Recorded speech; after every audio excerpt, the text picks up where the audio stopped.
It's connecting. Alright, hey everybody, welcome back. This is the GGRated.net live show. And keep your fingers crossed because this is episode 13, so hopefully you got your lucky rabbit's foot with you, you're knocking on wood, or you ate your bowl of Lucky Charms this morning because we don't know what's going to happen. Episode 13, man. Anything can happen. But I'm your host, the Iceman, and joining me all the way from Portugal is our good friend, Hydra. How's it going? Hello, yeah, doing good. Just ready to talk about all the events, everything that went on this week, and it is long. There's a big, long chart with all the results and a lot of events that went on. Yeah, I feel like I'm back in math class or some statistics class here with all the charts and results we have, but we're going to do our best to condense them down to an easy-to-understand form for our listeners. And also joining us today, we have Sebastian. How are you doing, good friend?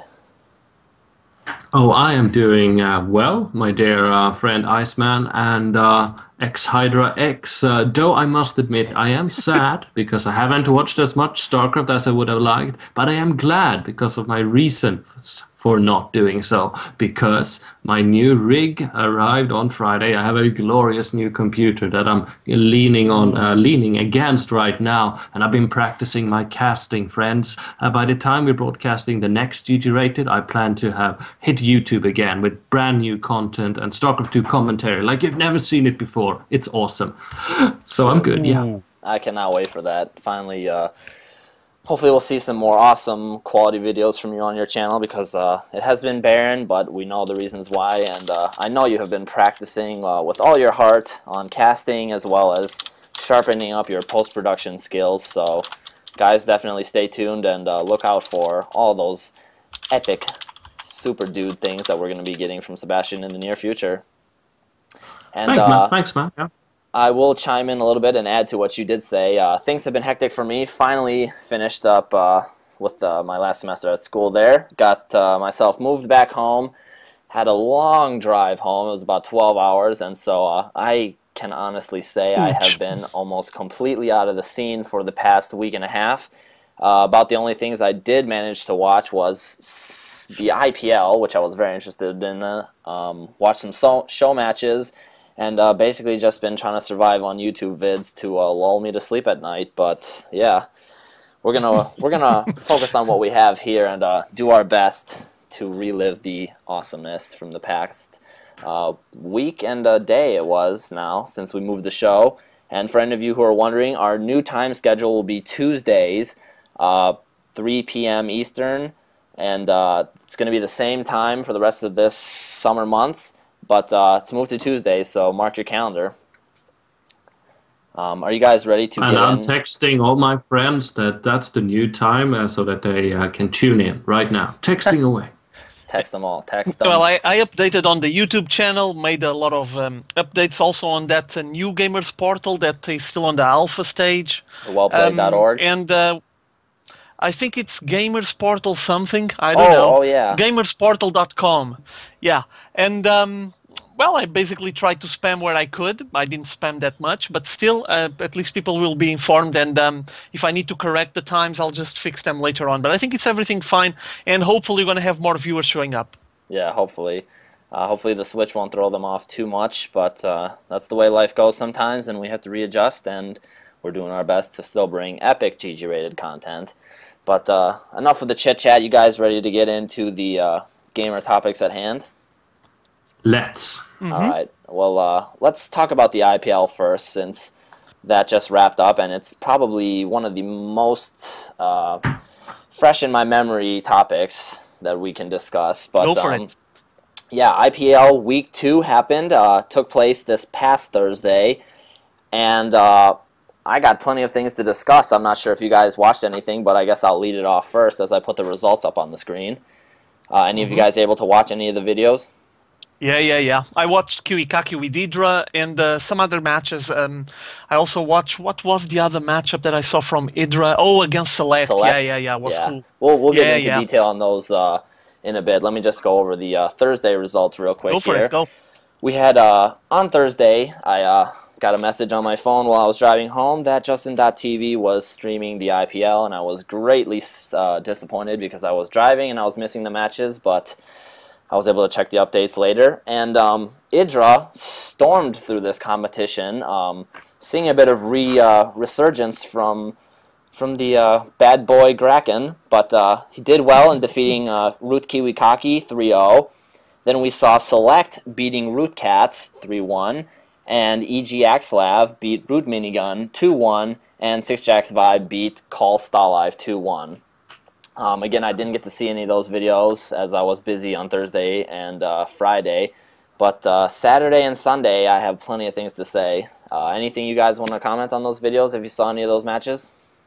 I just want to make a mention that Idra was just clear-cut, a big winner there against Kiwikake. I was actually expecting for the series to be a lot closer, and it wasn't. I mean, it was just obvious. Idra, on that moment, was being superior to Kiwikake, and, well, that 3-0, it can't be much clearer than that, you know? Like, it's obvious. It wasn't close in any moment, and apparently it felt like Idra was playing on another dimension, and he was quite solid. Apparently he's doing quite well on this IPL league, so good for him. Yeah, the results definitely speak for themselves in that term, but he was playing phenomenally, and I believe I did catch a couple of the VODs, and the action was really, really good, and the post-production was still phenomenal, as usual, as people have come to expect from the IGN Proleague. But let's move on to Saturday, April 30, and this is where I can really start getting into some of the games. We had Idra beating out Select 3-2, and Kiwikake then beat Select 3-2. So Select won the third place, and Idra and Kiwikake moved into the grand finals, which we will discuss next. But these games were insane. I specifically want to touch on the game with Kiwikake versus Select. Kiwikake was coming up from the losers bracket, I believe, to play Select to move into the finals for first and second place results. And one game that specifically sticks in my memory was where he was playing against Select on Metalopolis. And if you guys wouldn't probably know that Kiwikake plays Protoss, but I just want to tell you that's a lie, because he is a Zerg in Protoss clothing. And what I mean by this is he was expoing like a Zerg. Select was on 2 base, Kiwikake was on 4 base. Select expanded again, and then Kiwikake expanded again. He was on 5 base, and then moving to his 6th gold base, while Select was on 3 bases. And it was nuts. His economy was out of control. He was banking in around 2k minerals, I believe, while he was still running like 8 or something warp gates and just producing units nonstop. But the game was fast-paced and, I mean, massive encounters. Death ball after death ball just rolled through. And, I mean, these were some of the most interesting games that I've seen recently.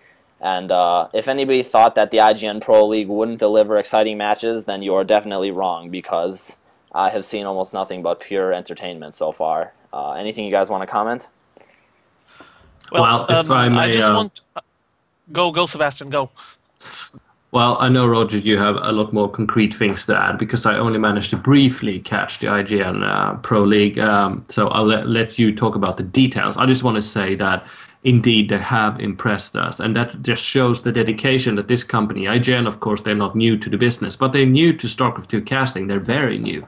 But they took the time to learn the lessons, employ the right people, and create a really kick-ass product. And that is very encouraging to hear, but it's also a discouragement to me as a new caster trying to compete with these professional organizations. I don't know what to do. If I wasn't so in love with the idea of casting StarCraft, I might consider the competition to be too fierce. But I am applauding IGN for what they do. And now over to you, Roger. Well, first of all, let me tell you, Sebastian, that if you keep this tone of voice that you use and with the same vocabulary, you're going to be different from a lot of casters that are around. And that difference will make you stand out in a positive way, in my modest opinion. Anyway, that's not what I'm Thank you, talking sir. now. That's so sweet. I just wanted to mention and reinforce what the Iceman was saying. Kiwikaki was pulling out a rat. You know what I mean? Yeah. He was just going for a hive mentality, trying to grab as much of the map as possible, and it just did brilliantly there against Select. Against Hydra, well, things didn't went that way, but he was actually able to stand up his ground there and defeat Select on a close series, by the way. It wasn't that obvious, but yeah, he was up to the game and he did quite well there. Yeah, definitely. The matches between Hydra and Select were also phenomenal, but the Kraken proved his strength as he had been doing in all his previous matches. Let us move on to the finals, where even more hype can be found, as I get the Grand Finals results up on screen. Grand Finals was Kiwikaki versus Hydra, and Hydra took the win 3-2. Here, Hydra struggled a bit. I mean, he had been winning decisively in his previous matches and games against other competitors, but Kiwikaki took the early victories there, and Hydra was looking a little bit shaky, and in order to get his wins, he started resorting to all-in builds and cheese. And as many of you may know, previously it was stated that Hydra hates cheese. He prefers his long macro games. But recently we've been seeing more and more all-in type builds or cheeses from Hydra. Not that this is a bad thing, but this is something new that he's adopted in his playstyle. And he will be getting out of games very quickly. That's another thing that's a trademark of his. If he notices that he's behind at all, he will just instantly leave the game. He doesn't want to waste his time. He doesn't want to waste more time on getting behind or letting his emotions get tangled. But it was interesting to see what tactics he used to throw Kiwikaki off his game, because Kiwikaki was bringing all that he had to the table, and Hydra was resorting to all sorts of tactics. So a bit nice, I would say, to see him evolving to change his playstyle a little bit. What do you think, Hydra? Well, what can I say? As you guys know, Hydra has been criticized for a long time for the fact that it doesn't change. He keeps going for the same style of playing, always the same strategies, always the same openings, and he just tries to maintain that macro commitment of his. And now all of a sudden, at least he's changing, you know. Might not be always for the best, but in some occasions it works, and this was one of those situations. Also, it's a sign that he's becoming more creative and unpredictable, you know? If the Hydra's opponents always know that he's going to go for the same thing all over, they're going to start building up and getting ready to defend exactly as it's supposed to be against the kind of build that he goes for. And the fact that he's now adding some cheese and some all-ins in the middle and just mixing it up will get his opponents on the back foot, you know what I mean? He's getting a bit more variety, and that's good. Also, I'm not the biggest fan of cheese, but I'm not against it as well. I think that it's a strategy, as valid as something else. All-ins are also part of the game, and players just need to deal with them. And on this situation, Hydra took the advantage of the fact that maybe Kiwikaki was thinking that he wouldn't be going that way. And surprise, surprise, he got served, owned, and served. Yeah. I don't think, to be honest, Kiwikaki was expecting this, because the way Hydra just left the games, one might think that he was going on tilt and just getting more and more frustrated, and yeah, you would not expect maybe to see Hydra move to these sort of tactics. But I thought it was kind of nice, because he broke up the play style, and I think he threw Kiwikaki off his game a bit, and he made adjustments when needed, because in the past, quite frankly, Hydra has been known to stick with what he knows, and where he needed to make adjustments, I don't think he did. And this time he made adjustments, and look where it got him. Yeah, yeah. But that's exactly what we've been talking about earlier, and specifically me, who's always hitting on Hydra with the ugly stick. The fact that he's so predictable and that he can't take defeats well and that he always does the same thing. He has obviously listened to GG Rated, learned that he must buckle up, become the Voldemort and not the angry Harry Potter, and he's starting to show that. I mean, we'll go into the NASL results later, I'm sure, but there he also showed that he can indeed, turn a twist, and it's lovely to see. go for it, Idra. Prove that you're the bad boy we want you to be. Yeah, this is what we want to see, Yeah. man. We want to see him morph into the next layer of Zerg tech. Yeah. Yeah, of course. A couple of things I just want to talk about as I throw up the first, second, and third place results for the IPL were a couple of the shortcomings that were found. I know I have praised the IGN Proleague nearly on all fronts consistently since they have started, but there's a couple things I would like to address that probably some people might not be aware of. First of all, the brackets, the results were actually leaked on the internet, so people knew the results ahead of time if they had looked. Most people didn't, but there were some trolls in the chat which were ruining the results for other people, and it was getting a bit annoying, so I decided to disable chat and just watch the games at times because people were trying to ruin the results since they were leaked. Yeah. As you might know, these results, these were VODs that were pre-made or pre-played, and then they were played again here on the IGN Proleague. And somehow the brackets were released on challenge.org, I believe it was. So that was one thing that definitely was a hindrance to the IGN Proleague Season 1. So for Season 2, I definitely hope that they get that fixed out, because leaking bracket results before you stream any events is definitely something you do not want to see happening. Also, one other thing that was a problem that I noticed, in the finals match, we had Idra versus Kiwikaki, and HD and Pain User were broadcasting, and for a moment there, HD accidentally made a mistake about 7 minutes into the broadcast on one event, and he had to rewind the game all the way to the beginning and start over, which is definitely not something you want to see happening. And I'm sure from a quite professional shoutcaster yourself, Hydra, and Sebastian, who's breaking into these waters, this is definitely not something that you want to be seeing. Definitely. Well, I mean, yeah, those are recaps on something that has been having some really good production quality, some really good production values, and hopefully it will be something that we won't see anytime soon. Now, the issue is about the spoilers. I mean, you get them all over the place.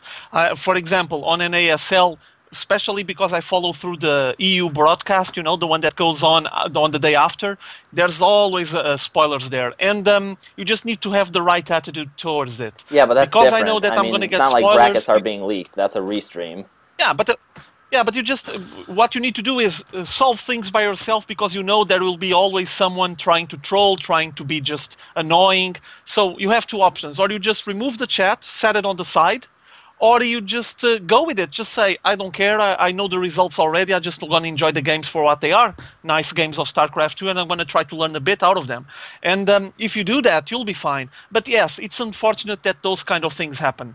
Obviously, also getting a game to like halfway done and then going all the way back and repeat the thing again is a bit frustrating. I mean, I don't like to watch that. I never done that on my casts, or at least I never show that, and it's quite rare for me to actually rewatch a match. I basically try to make it on the first time I sit down to watch it, to keep it spontaneous. But I think it's something that will be ironed out. You know, IPL has been having some really good production values, and I'm assuming that it can only get better. That was just an hiccup. Yeah, those are my only two complaints so far. Not really complaints, more of things that I would like them to make sure that they fix for the next run through, because I mean, Season 1 was just phenomenal in all ways so far, and this was only the beta run. So I mean, from an organization like IGN, I can guarantee that these sort of things are going to be ironed out, and the next iteration of the Pro League is going to be even more fantastic than what we experienced so far.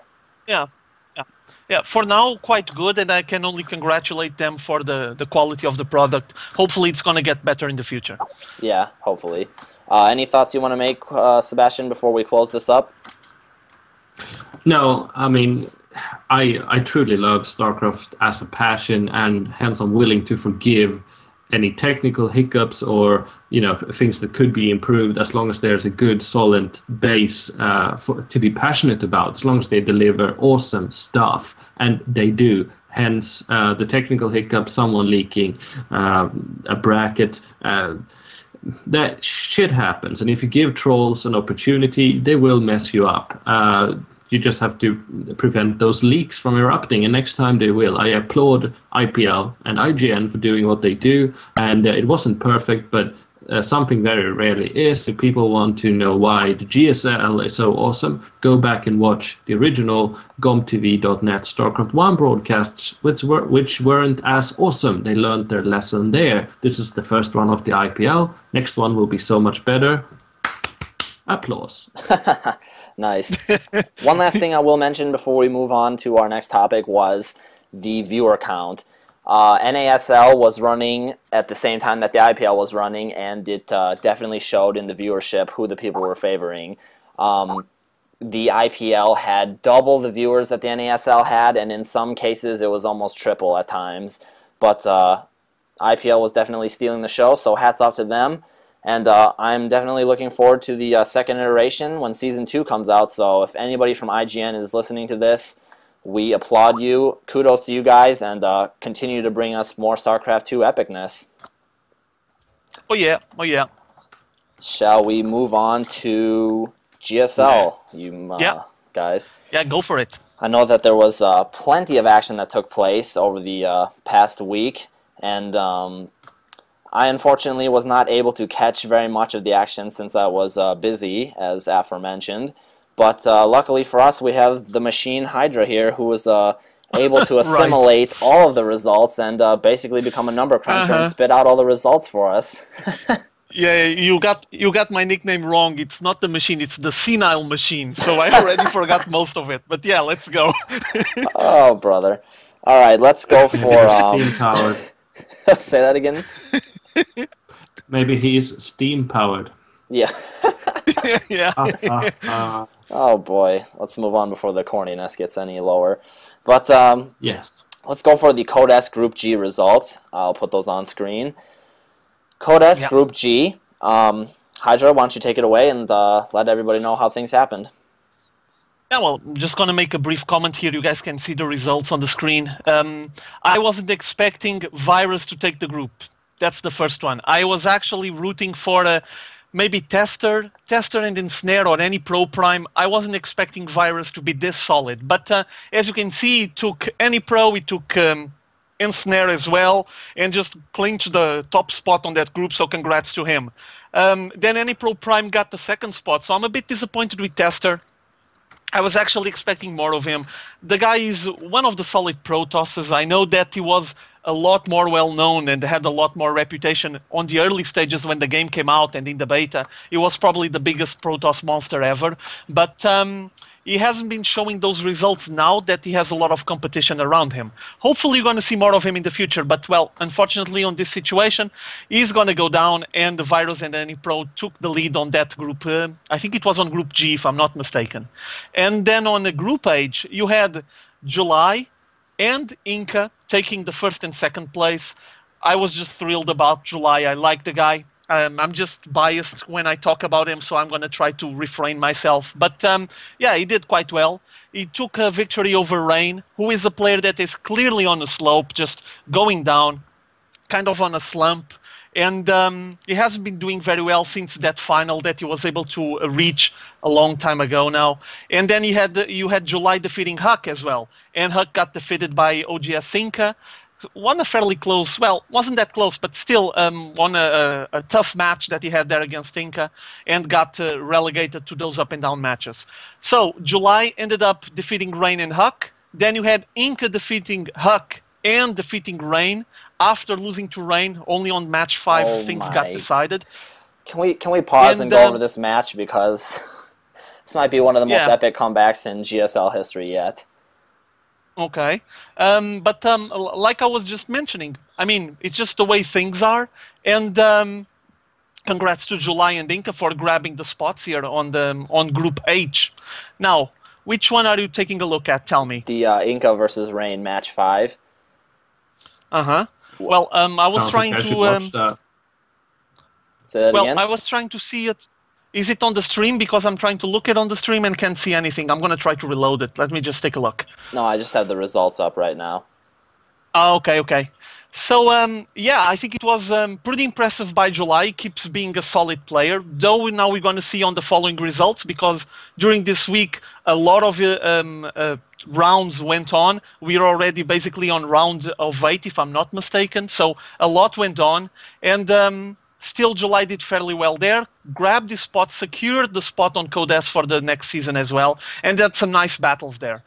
Inca. Well, he keeps being the solid player he was before, and he demonstrated that here once more. So those two first and second place were well deserved. I'm a bit sad about Huck, but well, he needs to keep practicing. Yeah, but you do know what I'm talking about with the comeback victory for Inca on that last game, right? I think I am, but I don't have much of a recollection at the moment, so maybe you could refresh me. It would be easier. Yeah, definitely. Let me go for it. Inca was actually supposed to lose that game because Rain had the clear victory in hand, and Artostis and Tasteless had even said, "Oh, this is game over. Rain won." Somehow Inca had DTs, and Rain didn't have any detection, and Inca was able to save some minerals, build a couple of nexuses at different locations, and he fought his way back literally from the depths of nothingness. And he was able to squeak out a win by phenomenal DT play. And I mean, the guy was sweating bullets. They put the camera on him for a moment in the booth, and you could actually see this guy perspiring waterfalls down his face. Yeah. As he fought back. Yeah. If you haven't seen this match, go back, get the ticket, watch this game. This was insane because Inca fought back from what should have been a 100% loss, and he was able to fight back and get the victory somehow. But I think you remember. I think you remember, right? Yeah, I do. But you have that on the VODs. You can even show him sweating. I think we captured that on the VODs. Oh, you have that on the VODs? We have that moment. Yeah, yes. Just roll it. You have the links that I sent you. I'm pretty sure you have it there because I remember watching that and even recording him inside the booth. I mean, the guy was completely sweating and just freaking out when he finally took that win. It was a tremendous comeback, probably the biggest on GSL. And I'm glad you actually refreshed my mind because I couldn't even remember it anymore. It's just how old I'm getting, I guess. Yeah, but glad I recorded it now. on VODs. At least people can watch it by themselves. Yeah, I have it up now for that. Well, it sounds like show business in any case. Getting pro gamers to sweat in their boobs, and I'm trying to find some sort of soccer or football comparison, but I have absolutely no interest in real sports, so I can't. But it sounds epic anyway, the sort of Kodak moment, if you will, that you want to get out of an esport. And yeah, maybe we'll be able to show that on screen for all the viewers, which just spiked up to 66, by the way. So welcome all of you who just joined us. And the GSL continues to impress us, being the very best show out there. Of course, they got all the resources and the backing, but as long as they deliver this kind of good stuff, we're all very much happy.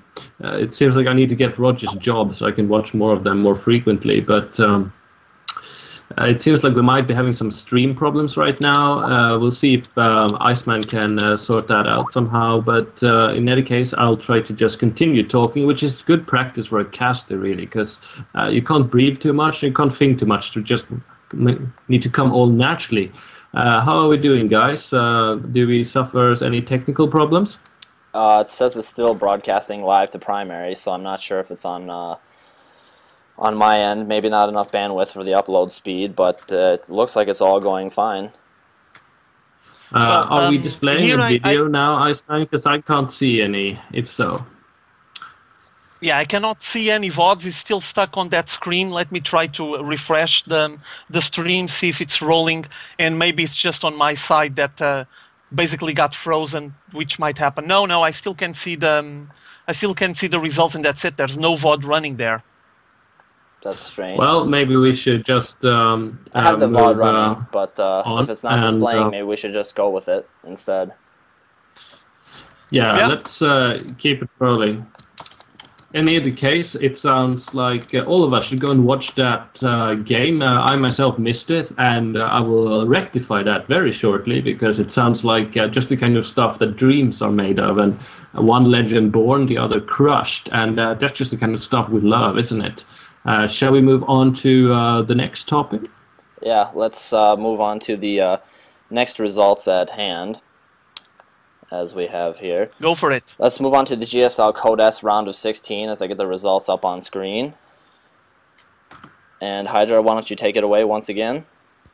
As I have the Code S Which one round are of we 16. in now at the moment? Tell me. GSL May Code S round of 16, on the Code S. day 1. Yeah. Okay, so it started with VOD. Supernova versus... oh, finally the VOD. There it is. Took him a while, but okay, at least people can enjoy it. Apparently there's just some massive lag attack, but it's still rolling, so it's all good. And I'm just going to keep talking and going on about what's going on here on Code S on the round of 16. So after the finish of round of 32, one of the first matchups was Supernova against OGS Top. And I actually watched a documentary today with the OGS The Wind, who you guys know is one of the coaches on Team OGS, and he was saying that he followed both players, and he made a comment saying that when he has two players from Team OGS battling out, he usually tries to root, or it tries to root for the one that works more.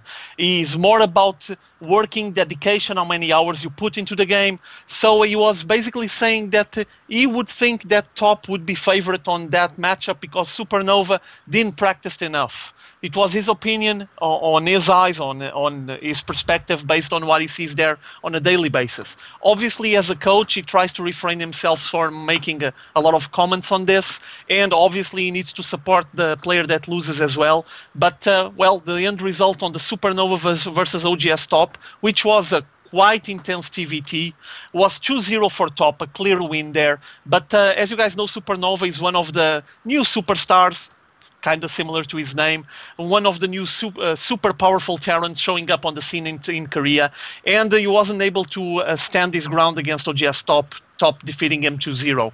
Then after that, you had OGS Nada, is one of the massive beasts playing this game currently, probably one of the finest talents playing at the moment, and he defeated Genius 2-0.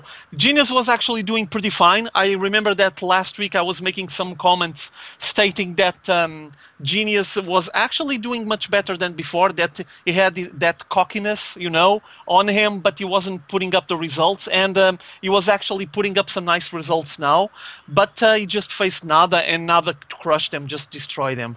And then you had SC4U versus Bolt Prime, 2-1, not as clear as it should be, I would say. I was actually not giving much of hope for SC4U, but boy was I wrong. And you guys are going to see that soon enough on the next results. And to end this, we had Lozira from Team Incredible Miracle against Slayer's Alicia. And well, everyone loves Lozira. He's one of the few Zergs that is still being successful and being able to reach the top spots. And he was just giving here a huge lesson on Alicia. As you guys know, Slayer's Alicia is one of the favorites from Artosis, and he's quite a solid Protoss player. He's good, but still a work in progress, and Lozira on this specific matchup just completely trampled him 2-0, and that was done. It was case solved, and Alicia will have to try again on the next season. This was for day 1. Then we have day 2, right? Yeah, I have the day 1 VOD rolling as well as the results up. But just wanted to note real quick that super excited about Lozira's performance, and also Nada. Glad to see those two performing solidly with the 2-0 victories. Yeah, they did impressive there. Was really nice. Anything else you want to comment on the day 1 round of 16, Sebastian, before we move on to the day 2 round of 16 results? No, I only glanced through the results and the summaries on Team Liquid to sort of get myself a quick idea about what had happened, and I'm really sorry I didn't catch the Nada Genius match, of course, being a super Nada fan, but as Roger was saying, Supernova was a name I discovered along with everybody else a while ago, and seeing him go down to Top, I didn't quite see that coming. Top is, of course, an excellent Terran in his own right, but no, that's all I have to add. Glad that Nada managed to rely on his old school magic to move on. Definitely. But I guess let's move on to the second day of the round of 16, and we'll let Hydra take it away once again. So it's all you, Hydra. Okay, so day 2. Yeah, Well, first of all, you guys seen how well the guys from TSL have been doing, like Killer and the Clyde and the Fruit Dealer, all of them were doing pretty well. But now that they got to the round of 16, which is a pretty decent achievement, but based on the players that we're talking about, I think they have potential for more. You had one of the clashes, the first one on the day was Clyde versus Killer, so basically two TSL players fighting here, duking it out, and one of them would be needing to be left behind. On this specific situation, actually Sung Ho, Killer, was able to just dominate completely, and he did brilliantly. He got that 2-1 win over Clyde. Clyde was actually having some solid play, also on the round of 32 we showed that, but it wasn't enough to face against Killer here on this matchup. Then you had Virus. I'm going to be honest, I'm not the biggest fan about ST Virus, and I don't know, it's not one of my favorite players on Team StarTale for some reason. But here he faced against OGS Inca, who crushed Huck on the round of 32, as we already mentioned, and he wasn't able to stand his ground. Inca just owned him 2-0, and was followed by the Nasty versus Fruit Dealer, which was an interesting matchup to follow. We have VODs of it as well, by the way. I remember that I recorded some VODs of it, and it was quite interesting to take a look at, because, well, basically it was a ZVZ, and you guys know how things are on ZVZs, right? A bit volatile. Now we have we even now have some different openings and kind of some different strategies. It's not only Banelings and Zerglings and Zerglings and Banelings. That's a bit away, a bit off now, and that's good. But if I recall, I think it was something like Fruit Dealer making a 7 pull on Nasty on game 1, and Nasty GG, and then Nasty just said, oh yeah? Okay, payback is a bitch, my turn. So he 7 pulled Fruit Dealer, and GG, 1-1. And then the final game was a fairly long game, an interesting one, and was actually quite fun to watch. A nice ZVZ, a very high-profiled one, but as you guys can see, even on high-profile ZVZs with players of this caliber, you still see 6 pulls and 7 pulls and early pulls and all-ins and stuff like that. It's just trade of the game, part of the game, I guess. Then for the final match, you had, well, the disappointment of my life, to be honest. Any Probe faced July Zerg, and he was able to defeat him, unfortunately for me, because I'm a big fan of July. But July wasn't able to handle the pressure, and he had to GG and lost 2-1. Still close, but better luck for July on the next season. Yeah. I'm definitely going to have to go back and watch the Nesty versus Nesty versus Fruit Dealer matchup, because I did hear good things about that, and ZVZ is always a fun and interesting matchup to watch, especially when you have 2 GSL champions going at it. Yeah. And Hydra, are we going to have a support group for you for July losing? I need one too. Yeah. Sebastian, I need a line, you guys can start up a support group. Yeah, I need a line. Yeah, we'll do some dual commentary where Sorry, Hydra. Go, Sebastian. I'm sorry. Go. No, I was just doing another one of my legendary jokes where I was saying that we should do some dual commentary soon, where we cast games where July not only wins all the time, but does so spectacularly. So let's look into that, just to make ourselves feel better. Yeah. Yeah. All right. Anyhow, moving on. Do you want to go for the Code S round of 8 results now that we've moved through the round of 16? Yeah, like that we just wrap up the Code S, like we already followed the 2 days from round of 16, now round of 8. Sounds good. Let me get those results up on screen, and go ahead and take it away, Hydra. Well, as you guys can see, for me it was a surprise, but I'm pretty sure that other people know best. You can see that SC4U is there. He survived all these battles, and he's actually on the round of 8. Congrats to him. But that wasn't the first game. First game was OGS Nada against OGS Top, and was a really intense TVT. Had some brilliant moments. And once again, Nada showing how solid he is, how powerful he is. After all those years of Brood War, he's still fit, still ready to face some of the top gamers in Korea. And he defeated Top 3-1. Top had a chance there, was fairly close, but Nada was just a notch above Top and was enough to take the win. So this 3-1 was well deserved for Nada, in my modest opinion.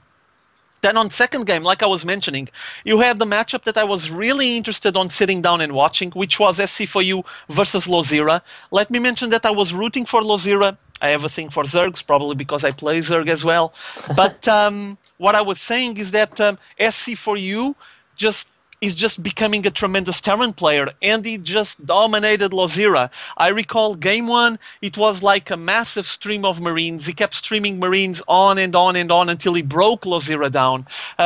He basically just decided that he wouldn't be macro anymore. He just completely committed himself to bioplay, and you could see the little dots streaming down. I think it was on Terminus Re, coming down all the way into Lozira base until the moment that Lozira didn't have more Banelings or Zerglings. He even tried Infestors, but it wasn't enough to withstand that Marine aggression, and he had to GG.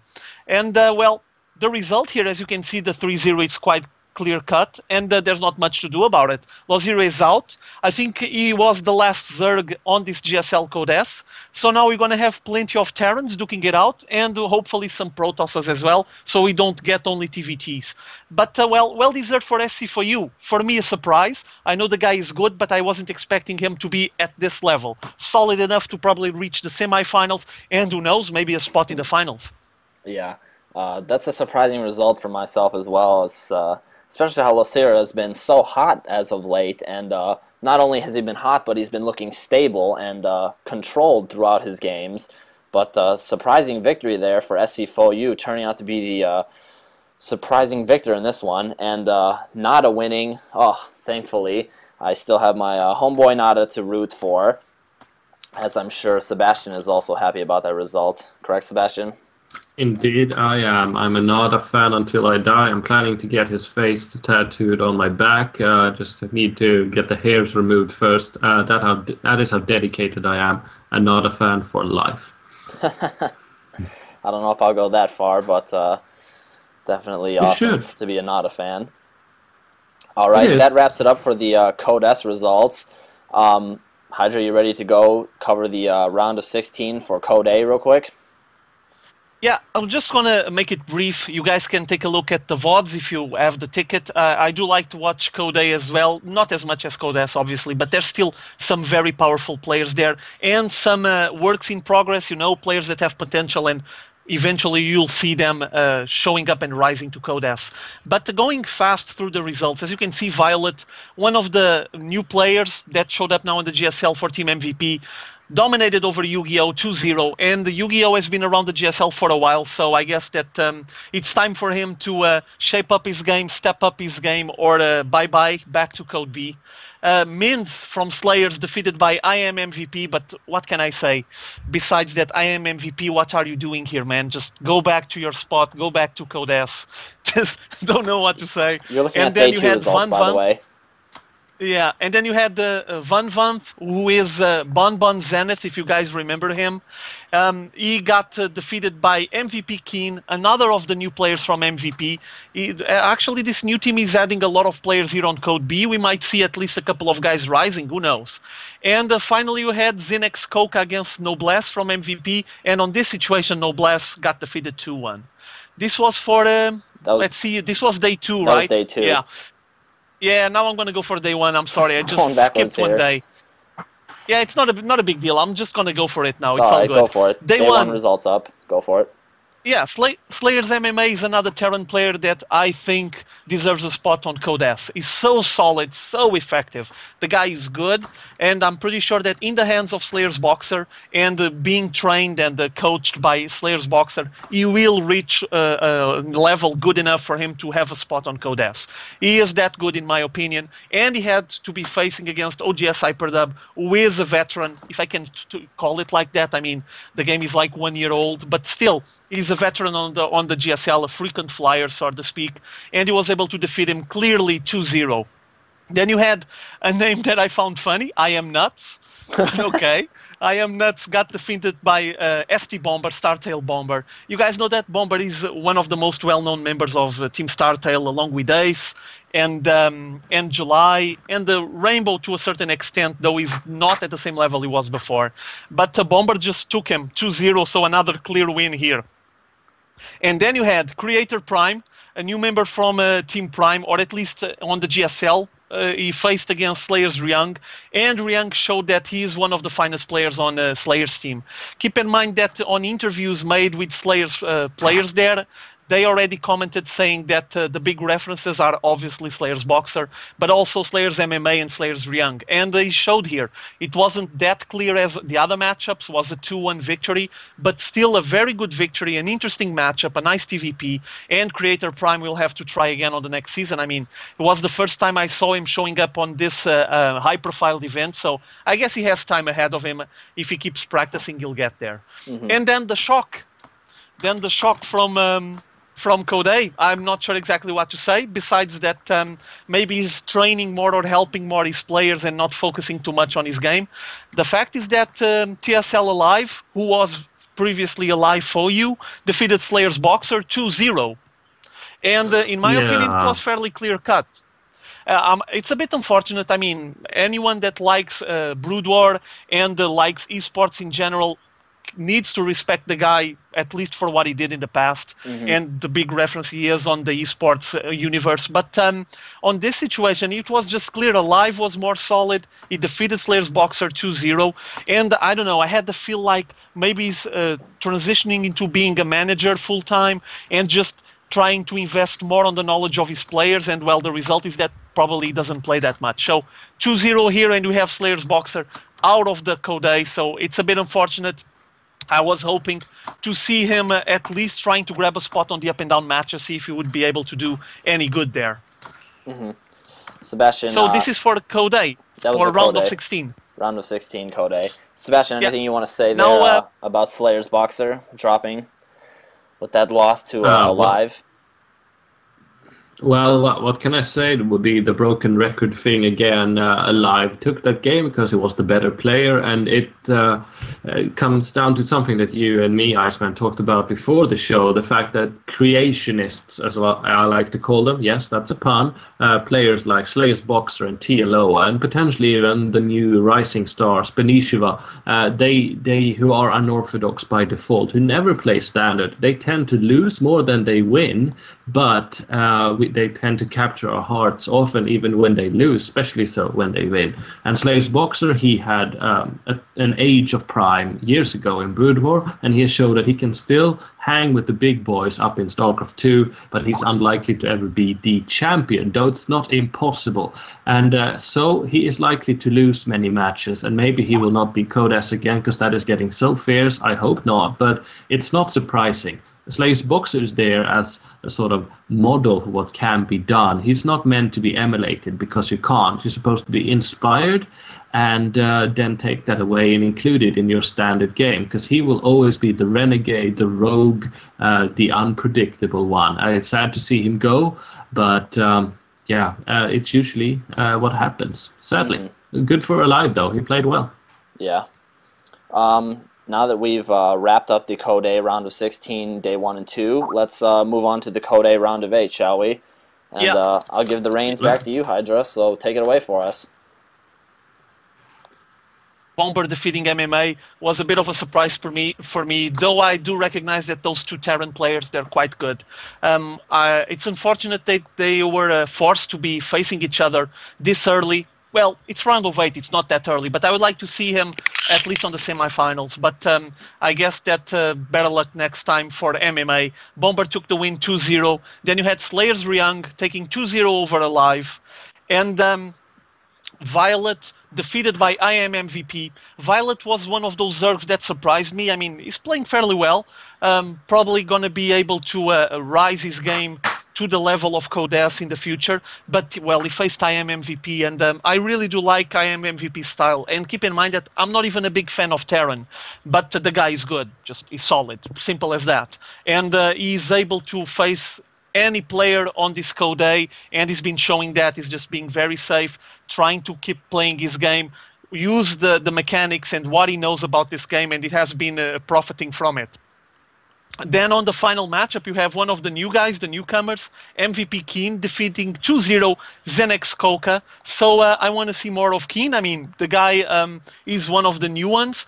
Apparently, Team MVP, like I mentioned before, has been adding a lot of players here on Code, and the Keen keeps trolling. So congrats to him. This time was Zenex Koka. Let's see who he's going to face on the next round.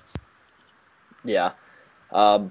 Personally, myself, I'm sad to see Slayer's MMA go, because he was such a force to be reckoned with, not only in this Code A round of 1632, but also in the team league. If you guys remember, he was quite the fearsome competitor, and I wanted to see him possibly advance into the Code S. But Bomber, I mean, he's no slouch either. So, I mean, there you have the clear-cut victory, 2-0. Anything you would like to add about these results, Sebastian? No, I didn't catch them, must admit. And as you mentioned, Iceman MMA is a player that impressed us. Hyperdub is not. So there you go. Slayer's boxer. Well, I don't want to reiterate my loss, though. I'm still captivated by it. So no.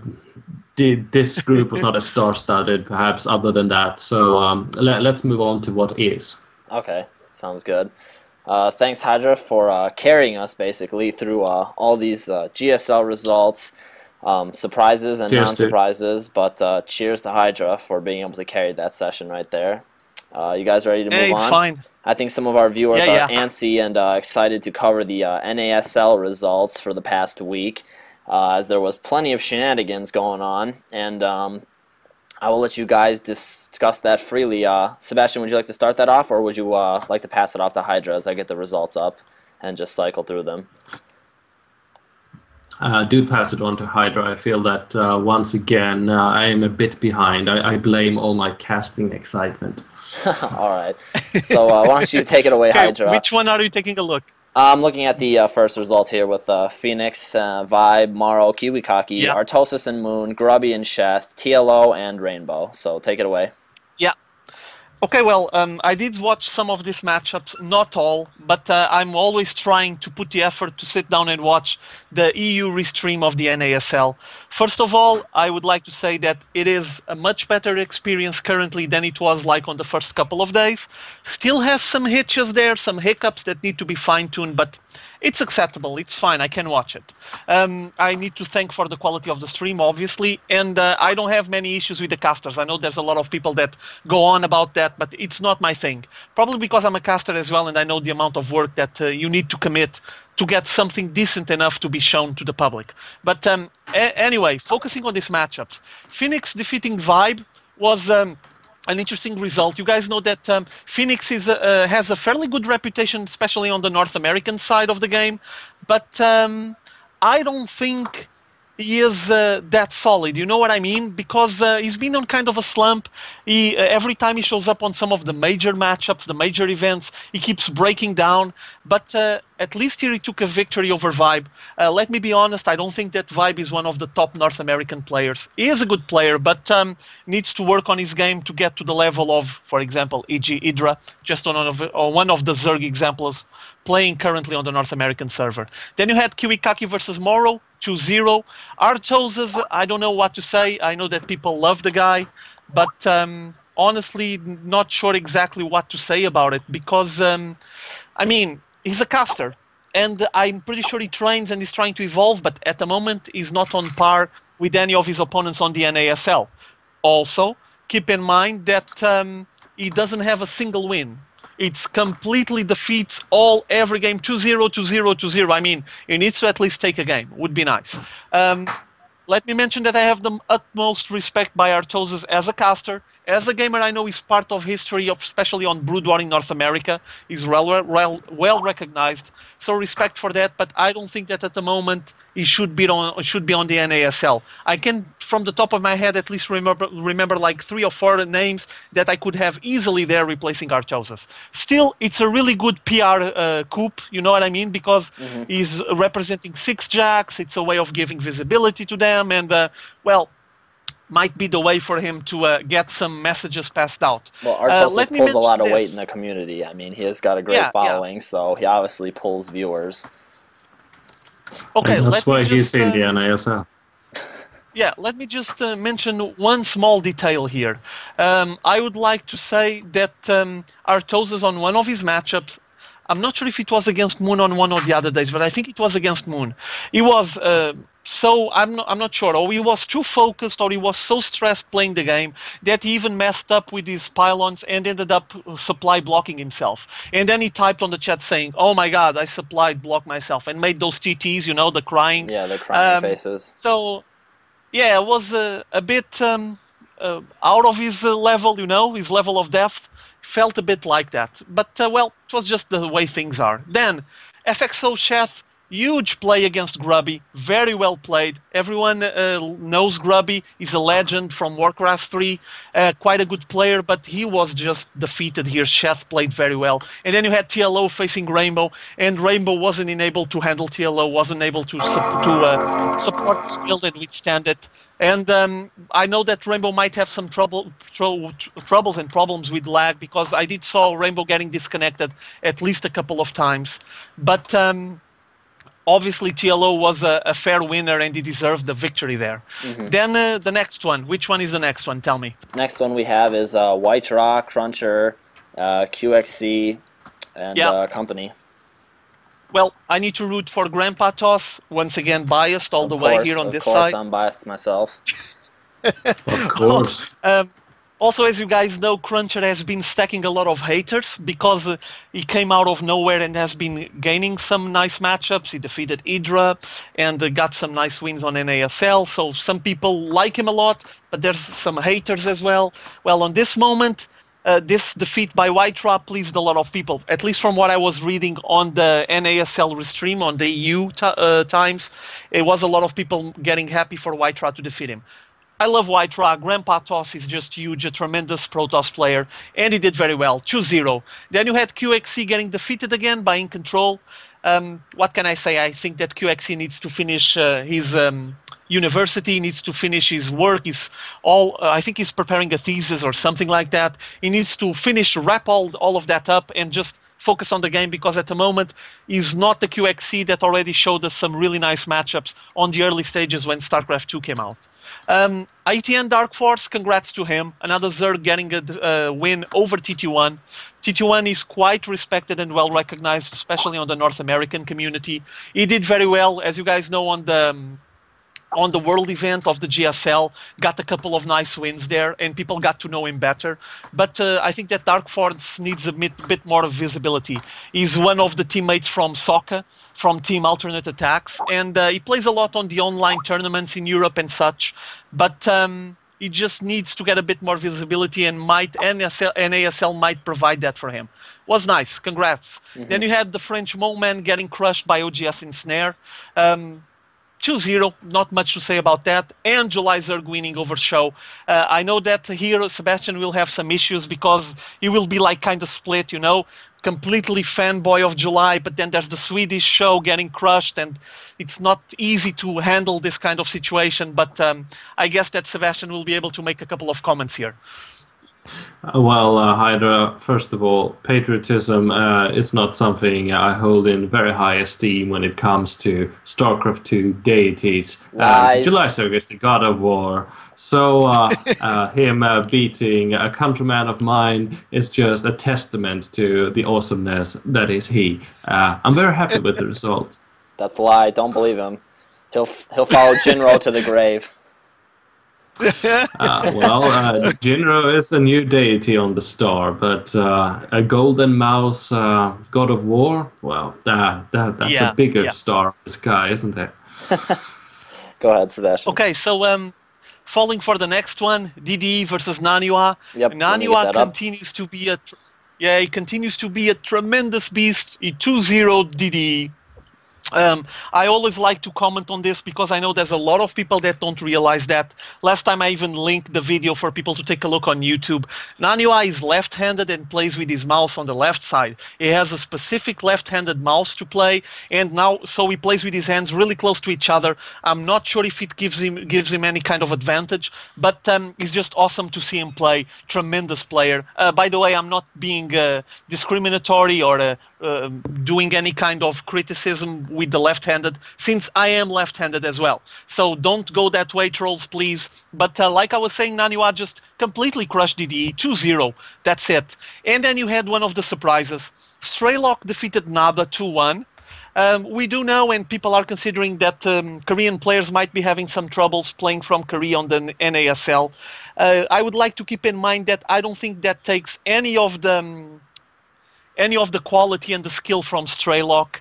And also, none of the Korean players, at least until now, I saw any of them complaining about lag. So they're just dealing with it. They're professionals. They play this to live. So they just try to do the best they can with the tools they have. On this situation, Straylock was just superior. He defeated, wasn't that obvious, was a 2-1, fairly close, but congrats to Straylock, and it's one of those wins that probably will remain on his history, on his background, because you don't defeat Nada every day. Moonglade facing Axlav. Axlav took the victory here. Congrats. Axlav is one of the good Protoss players in North America. And I don't know, Moonglade, I was hoping more of him. I keep seeing him getting defeated. I already made one of these comments on one of the VODs I made on my channel. I know that Moonglade has at least a couple of positive things about him. He sucked it up, he's learning, he stayed in Korea and decided to stay there. He's been trying to play with the best on the Korean ladder and with some of the teams, so I'm hoping for him to show some of his skills in the future. For now, he's getting kind of beaten down, you know, every opponent that he faces, it's always a struggle, and well, here he got the 2-0. Then you had here Kawaii Rice against Slush. If I'm not mistaken, I think Slush took the win here 2-1. Correct me if I'm wrong. I don't remember it exactly. Then you had Squirtle defeating HeyPro. When I was watching this match, I was wondering why wouldn't they let the guys... Yeah, why wouldn't they let the guys play on the Korean server since they're both there? But I mean, since the rule is to be fair for everyone needs to play. Yeah, everyone needs to play on the North American server as well. Squirtle just completely destroyed HeyPro, and I would like, at least for now, to place HeyPro on the same place as Moonglade. HeyPro, for whoever doesn't know, the guy already won several Dream Hacks in the past. He was a really good Brood War player in Europe, and well, he hasn't been revealing himself on StarCraft 2. He's been staying in Korea for so long now, and still no results. I'm a bit disappointed with him. Then we have Bratok. Some people call him Brat OK, others call Bratok. It's the guy with the killer picture. I'm pretty sure that some of you guys remember that picture, that photo. And he defeated Root Cats. Well, Cats, as you guys know, is one of the managers from Team Root Gaming and one of the founders. And I think he has a lot of roles related with PR and managing and all of that. So he doesn't practice as much as I expect Bratok to play and to practice. But, well, a 2-1 here for Bratok. I think it's deserved. He's one of the solid Russian Terran players. He's quite good. He plays a lot here on Europe on the online events and always shows some really good skills on Terran. So 2-1 for him. Then Rat defeating Goody. I watched these matches, if I'm not mistaken. Goody loved this mech. As usual, lots of siege tanks, lots of Thors, 1 hour and a half games. Well, not that much, but yeah, heading that way. But Rat defeated him 2-0, clear cut there. Beautiful fights. And, well, I'm a fan of Rat as well, so congrats to Rat. Whoa! Sorry, that was me. Yeah. Then you had Asu Hobbs there versus Machine. Asu Hobbs still rolling. The guy has been tremendous on the TSL. I'm pretty sure you guys have been following that. He faced Machine here and completely crushed him. He's still rolling as a Protoss with those huge death balls and just completely dominating the scene. He came out of nowhere, so to speak. I mean, people knew Asu Hobbs from before, but I think he's just on the rise after he took all of those wins on the TSL, and now he has a lot more respect of the community, and the viewers are starting to recognize who Asu Hobbs is. Can you say his name one more time for all of our viewers and fans out there who would love to hear you say Asu Hobbs? Mouse Asu Hobbs. All right, go ahead, Hydra. And then you had a very anticipated matchup here. It was OGSMC versus STAs. And voila, surprise, Ace took 2-0 over MC. MC is not immortal anymore. He's not undefeatable. He's a human being. He has his fails. And I think that players are just starting to catch on his tricks, you know? I know that a lot of people commented that MC tries to cut a lot of corners and try to anticipate things just by a little bit, but he keeps risking.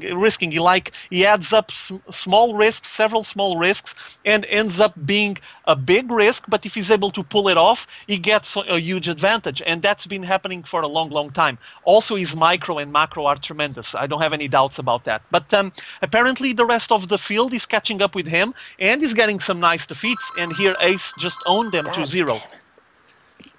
Then, after that, we had on another group, you already have that group rolling. I think it starts with Sen versus Pain User. Do you have that one there, Iceman? Yeah, 1 second, sorry. Phone was ringing over here. Yeah, I'm just going to be quick about it. Just Sen defeated Pain User 2-0.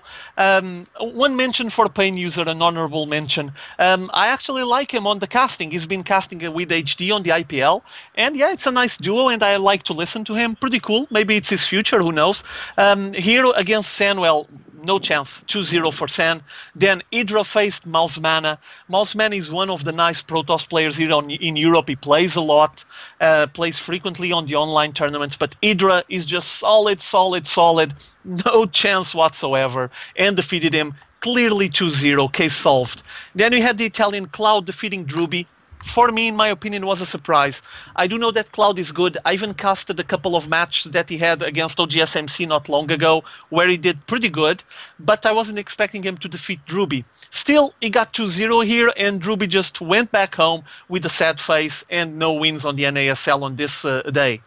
And then we had Slayer's Boxer against OGS Zinio, and you know what happened again? He lost 2-1 for Zinio, and apparently seems like that currently Boxer is just breaking up, you know. Maybe he just needs to sit down and rethink his posture towards the game. Maybe he should commit himself a lot more to practice and to evolve his strategies and follow up the evolutions of the game, or just go for managing his team. I don't know. I think he's in the middle somewhere at the moment, and he's struggling on both ends because of that. And finally, the German Soccer facing Tyler Noni, and defeating him 2-1. So congrats to Soccer here on a nice PvP. Then next one, let me take a look. Oh, it's over. Okay, I already covered all of this. Yeah. Nice. I will add something about the Boxer versus Zinio matchup. I did see. Go for it. Go. I did see everybody spamming Twitter, basically in all caps, about how freaking awesome Zinio was in this matchup.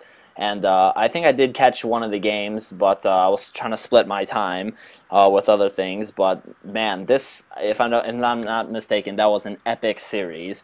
And I currently do not have the ticket for the Season 1, but I am quite tempted to go back and purchase the ticket just so I can access the VODs for these matches. But yeah, I think that wraps it up for the NASL. Man, it seems like everything that can possibly be a distraction or go wrong for me today is happening. But that's what you get when you... Yeah, I mean... Now, come on, you just finished your move, you had a long drive, 12 hours driving, it's just the way things are. It's actually going pretty well.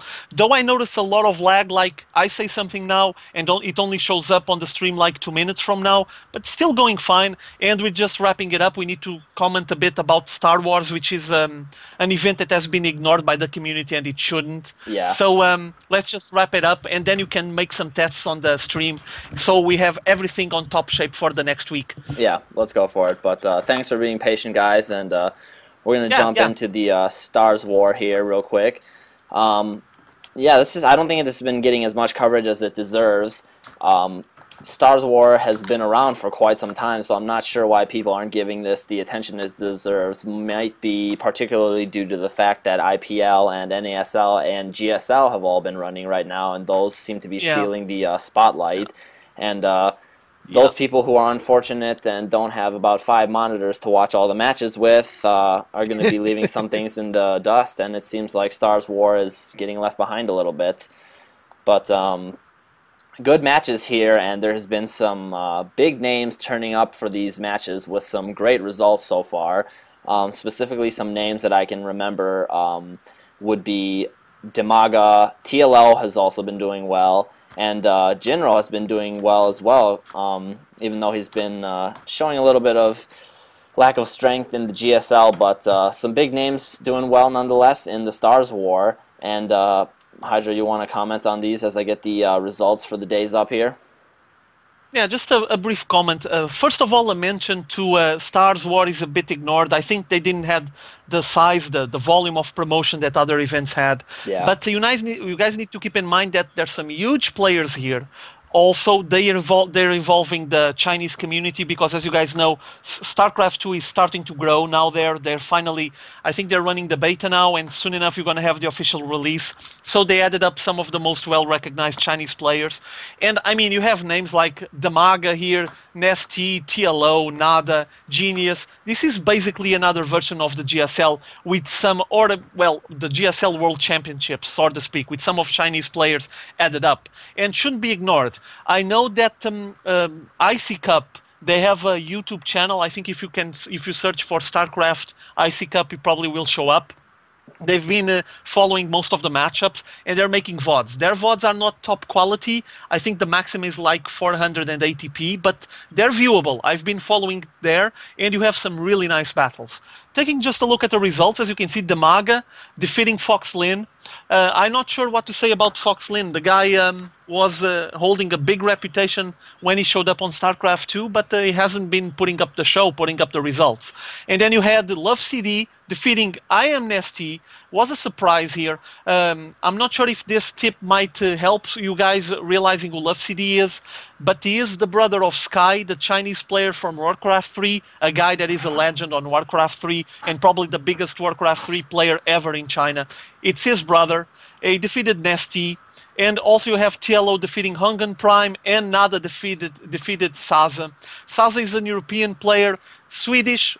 We have plenty of Swedish pro gamers at the moment, and still a work in progress. I mean, he's been around for a while, but he's not on the level of Gino or Moro, in my modest opinion. Then you have Genius defeating Fox Moon. Not much to say about this. I mean, Fox Moon, Fox Lin, I think that this Team Fox needs to do something about these players. Or they change the way they're playing, or they evolve, or they need to change something on the organization because it's basically not working. Yeah, they haven't been doing so hot. Yeah, and you have Love TT defeating Fruit Dealer. Love TT is a Chinese player, quite an old Brood War veteran. He played on the World Cyber Games back in the days. He's quite well recognized by the old school players, and he defeated Fruit Dealer here, so a nice result. Yeah, and you have Moro defeating I'm a Love TT fanboy, so I'm glad to see him finally getting some results in the spotlight. So yeah, hats off to him. Sorry, Hydra, go ahead. Go ahead, Sebastian. You were saying something. I was just saying Woot agreeing with Iceman. Well, I'm just saying that he is a good player. He's one of the guys that had a deep knowledge of Brood War, of StarCraft 1, and apparently is trying to transition into StarCraft 2. I casted some matches of him long time ago on my channel, and he looked pretty good there, so we might be hearing more of him in the future. And he defeated Fruit Dealer here. It's something. I mean, it's a good result facing a Korean pro gamer. And then you had Huck getting defeated 2-0 by Mouse Moro. Yay, Sweden, huh, Sebastian? Yeah.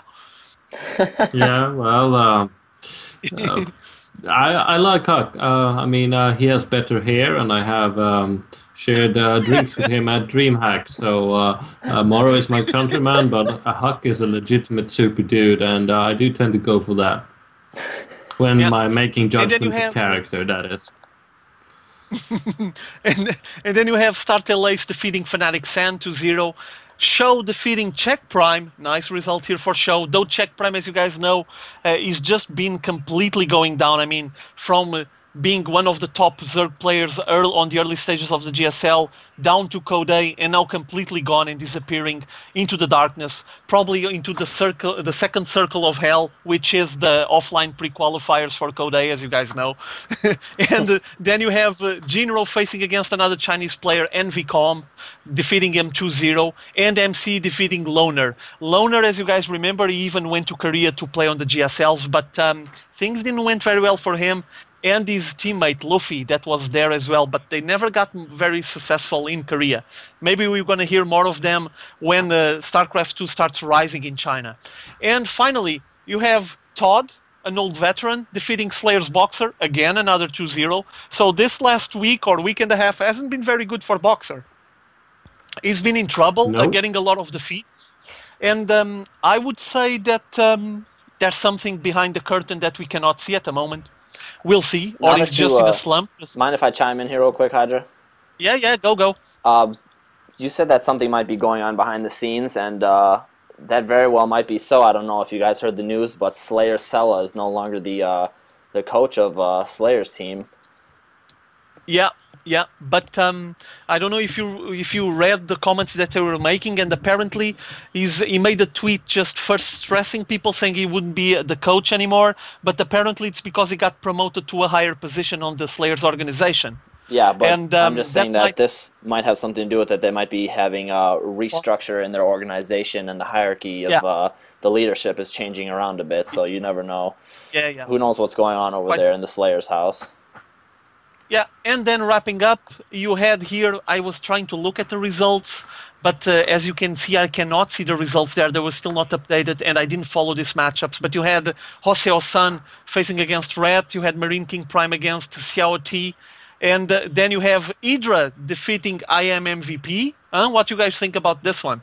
Idra is Nice just one. going bonkers lately. I mean, what's going on, man? The guy moves to the NA and starts going on a tear, I guess. Sebastian, Yeah. why don't you make some comments on him, since you and him are favorite buddies, aren't you?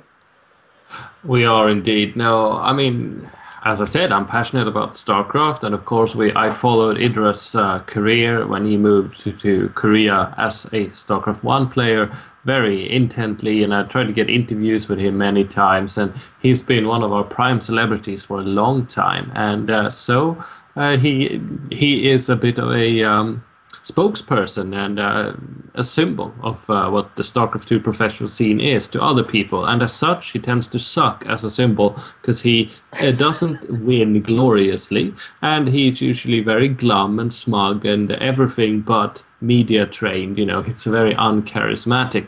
But having said all that, I think he's turning more into the Voldemort I'd like him to be as a bad boy, and he's playing better and more interestingly. And that is, of course, what comes first, being an interesting player, delivering interesting games, and winning. Then personality is another much appreciated icing on the cake, but Idra has been the very best among average pro gamers for a long time. Now it seems like he's pushing ahead, and that I do love to see. Respect to the man, and hopefully he'll get some personalities on the way. Maybe get laid even, who knows? Well, I think he's been doing pretty well on the North American scene at the moment. Last time I checked agree. his stream, he's like #1 on Grandmaster, so also a sign that he might be able to provide some quality playing here on North America, and he had a bit more difficulties in Korea, more competition in Korea, so he wouldn't be #1 Grandmasters in Korea, but still quite a feat, and congrats to Idra, and seems like he's heading the complete opposite way from Slayer's Boxer. This last week or a week and a half, you had Slayer's Boxer getting hit on every match he plays, and Idra just owning everyone. So I guess he's just reaching a peak of form, and that's really good for his NASL participation and IPL and so on, because I'm pretty sure he's going to get ready for the MLG events as well pretty soon, and he's just showing that he's fit, ready to go, and with some new strategies. He's not focused only on that macro play that he used for a long time. Congrats to Idra. Yeah, definitely congrats, and happy to see that he's starting to show some new form and blaze through all the competition. But that wraps it up for the NASL results. Real quick before we wrap the show up, I kind of wanted to discuss the show match that just took place between TLL and Spanishiwa. I'm not sure if you caught that, Hydra, but I know that was one of the things that I did want to watch, and I did watch, and I know, Sebastian, I believe you watched those as well, didn't you? Yeah, I even casted some. I'm actually rendering it right now, to be honest. So, indeed, let's talk. All right, Hydra, were you able to catch any of those VODs?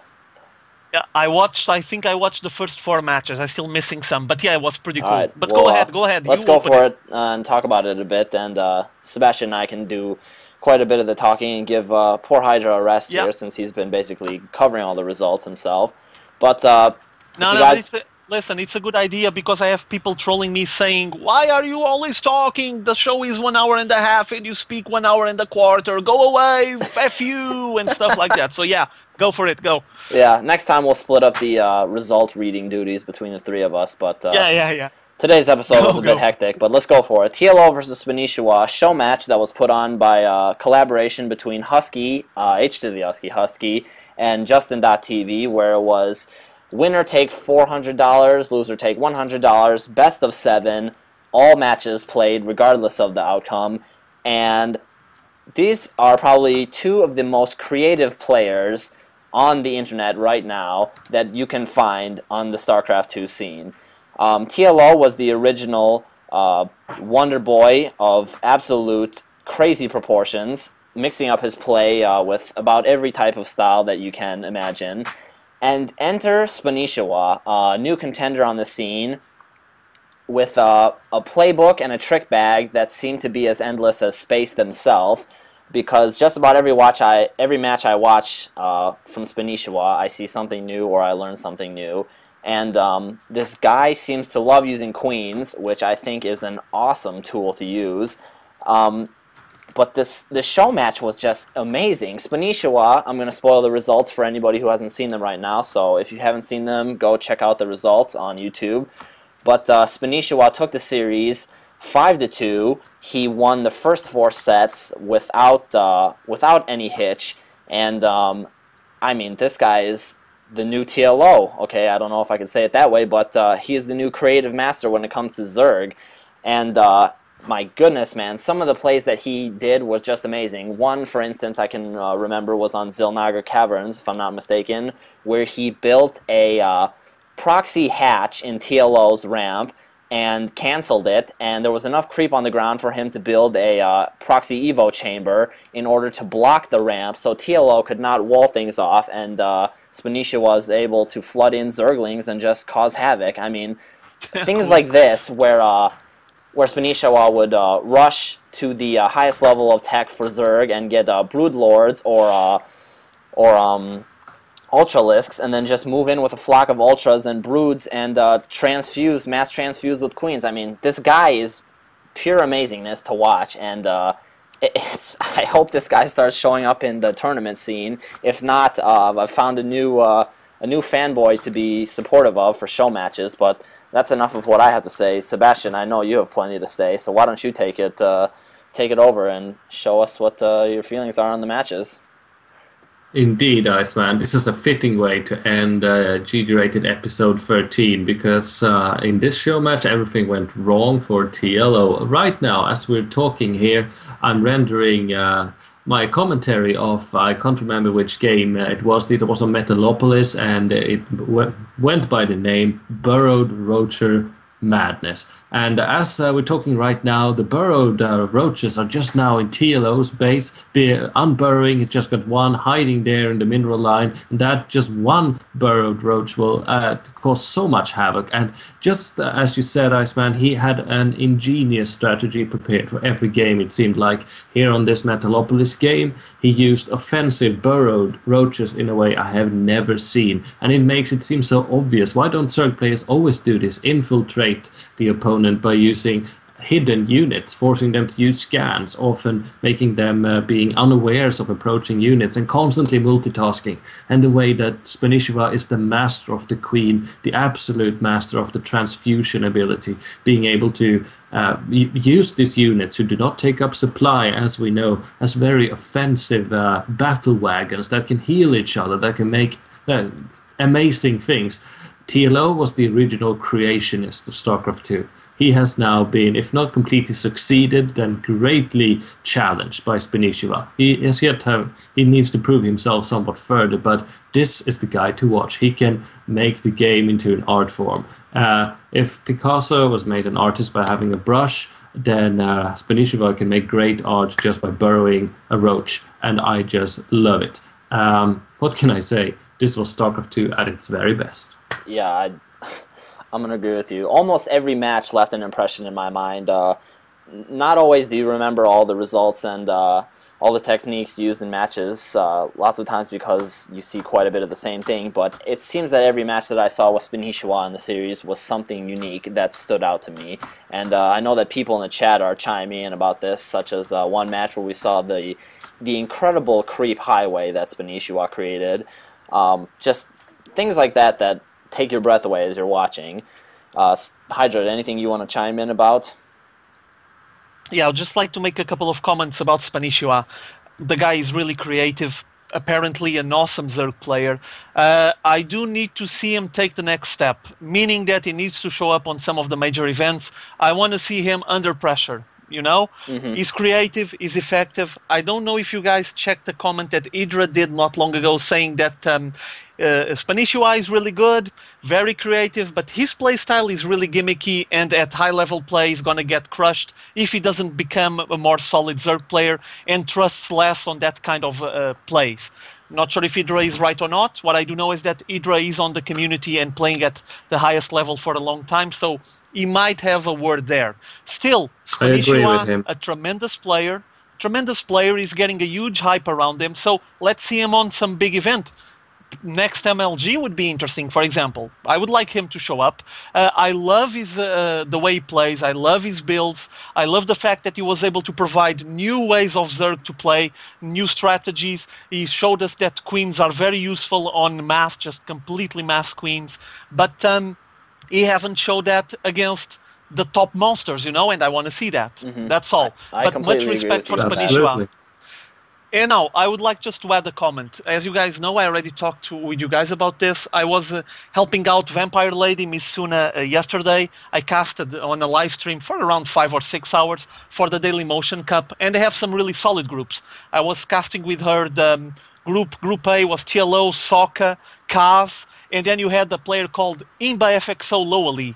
And this guy is a Zerg player as well. Impressive player, by the way. He owned TLO, in my modest opinion. Okay, had some awesome matchups there, and his creep spread was brilliant. He had some magnificent use for his infestors. The infestors on his hands was something like a Swiss Army knife. He used neural parasite, fungal growth, infested Terrans, you name it. The guy, basically, on several games, he didn't even went for any mutalist play. He just went for infestors and used them for as tools on his army. He had some brilliant matchups against Sokka, against Kaz, against TLO, and was able to stand his ground on what I would say it's a death group. I mean, a group with Kaz, TLO, and Sokka can't be easy. I'm just going to leave a link here on the chat for people to check out the stream, because that Daily Motion Cup just started yesterday, and there are going to be more matches and more groups in the future on the following days. And I do know that on the 5th of May, 5th, it's going to be like, what, Thursday, something like that, White Row group is going to be playing.